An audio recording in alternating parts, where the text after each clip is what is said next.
And starting a new calendar year is like a new beginning. With that new beginning, it's important to make sure that you're prepared for the year when it comes to your safety. KHQA's Lauren Khalil is with me now at the desk this morning. And Lauren, what do we need to know when it comes to fire prevention? Well, David, I think something interesting to know is a lot of it is really just common sense. Just making sure that you're mindful of what you're doing in the kitchen, what you have in the oven, what temperature you have it at. But you know what? There are some other tips that you really need to keep in mind to stay safe.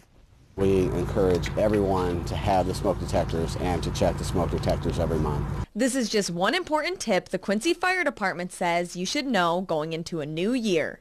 Firefighter Jerry Smith says the life expectancy of a smoke detector is between 5 to 10 years. When it comes to their batteries, make sure to change them twice a year. And that's not the only device in your house that you need to be mindful of. Carbon monoxide detectors last up to 7 years. But if you're renting property, who's responsible to keep it in check? It's the homeowner's responsibility, or the person that owns that structure, their responsibility to supply the carbon monoxide detectors. If you rent a property, it's your responsibility to keep the carbon monoxide and smoke detectors maintained. Whether you own or rent property, you may have invested in a space heater with some of those cold temperatures we've had this winter. Before you turn it on again, be sure to give it space.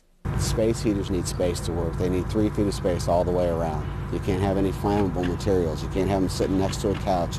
You can't have a laundry basket sitting next to them. Those types of things. Smith says, remember, not following some of these tips could lead to some costly consequences. It is a misdemeanor with the first offense to knowingly remove the batteries from a smoke detector. And if there is a second offense, it's a Class 4 felony.